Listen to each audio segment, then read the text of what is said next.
नमस्कार दोस्तों, स्वागत है आपका हमारे रीति रिवाज में। तो मैं लक्ष्मी देवी जैसे कि आपको बताती रहती हूँ अपने साथियों के साथ हमारे स्थानीय रीति रिवाजों के बारे में। तो आज मैं आपको बताऊंगी उत्तराखंड का जो लोक पर्व है फूलदेई के बारे में। तो जो भी जानकारी मेरे पास है या जो भी जानकारी मैंने एकत्रित की है उसके अनुसार मैं आपको बताऊंगी, और आपके पास जो भी जानकारी होगी आप मुझे कमेंट करके बता सकते हैं। जो फूलदेई है ये हमारी चैत्र मास की पहली तिथि से प्रारंभ होता है। गढ़वाल क्षेत्र में पहली तिथि से अंतिम दिन तक प्रारंभ रहता है। फूलदेई गढ़वाल क्षेत्र में पहली तारीख से पूरे माह के अंत तक ये पर्व मनाया जाता है। और इस दिन बच्चे इस पर्व को मनाने के लिए जो भी नई कलियाँ, जो भी नए फूल खिले होते हैं, चाहे आड़ू हो, खुमानी, पूलम जो हमारे स्थानीय फल हैं, और जो भी नई प्योली, बुरांस के फूल हैं, इनको एकत्रित करके लाते हैं। सरसों के फूलों को एकत्रित करके लाते हैं और उनको चावल के साथ तेली की पूजा करते हैं। तो ये तो है बच्चों का काम। तो महिलाएं क्या करती हैं, प्रातः सुबह जल्दी उठकर अपने आंगन को लीपती हैं, गोबर से अपने दहली को लीप के साफ सुफ कर देती है, सफाई कर देती हैं। उसके बाद बच्चे उस दहली को पूजते हैं। तो ये बच्चे बहुत उत्साहित रहते हैं, ये बच्चों का पर्व है।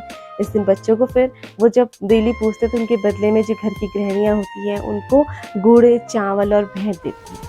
जो महीने का अंतिम दिन होता है उस दिन उस सब एकत्रित किए हुए सामान का चावल, गुड़ और जो भेंट स्वरूप पैसे एकत्रित किए होते हैं उनसे तेल खरीद के, अन्य जो भी आवश्यक चीज़ें हैं वो खरीद के पूजा करके जो पकवान बनाए जाते हैं वो घोगा माता को चढ़ाया जाता है। घोगा माता की पूजा केवल बच्चे ही करते हैं और बच्चों को फुलारी कहा जाता है। और बच्चा ये है कि एक बार जब कैलाश पर्वत पर भगवान शिव अपनी ध्यान निद्रा में थे तो माता पार्वती को चिंता होने लगी कि ये बसंत ऋतु के आगमन का समय हो गया है, पर भोलेनाथ अभी भी अपनी निद्रा से नहीं जगे, तो हमें उनको जगाने के लिए या बसंत के आगमन के लिए उन्हें जगाना चाहिए।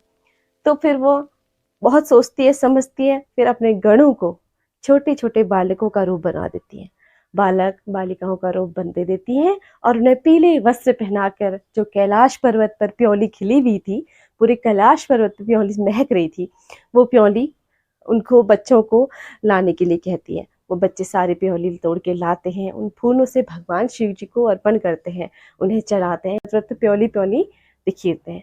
तो भगवान शिव की ध्यान निद्रा टूट जाती है, लेकिन भगवान शिव अपनी ध्यान निद्रा से टूटने के बाद क्रोधित नहीं होते, क्योंकि बालकों का मुख देख के उनका मन मोहित हो जाता है और उनको प्रेम से वह उनके साथ लोक पर्व खेलने से बसंत ऋतु का आगमन प्रारंभ हो गया।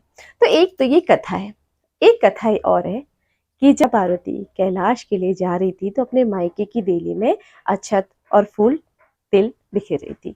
तो उनकी जो सहेलियां थी वो फुफक कर रोने लगी कि पार्वती तुम तो जा रही हो, अब हम तुम्हें कैसे याद करेंगे, अब हम कैसे तुम हमें याद कर पाओगी, हम तुम्हें कैसे देखेंगे।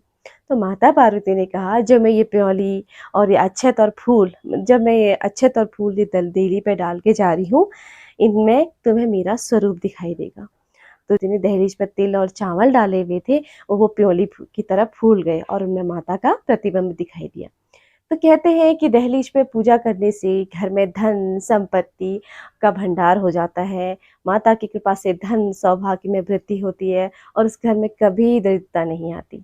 तो जैसा हम भी अपने मायके जाते हैं तो आते समय हम भी देली पूछ के आते हैं, या मायके जाते देली पूछ के जाते हैं, अपने ससुराल में भी देली पूछ के जाते हैं। तो आज ये एक विशेष दिन है जिस दिन अपने दहलीज पे छोटे बच्चों से, कन्याओं से देली पूजवाई जाती है।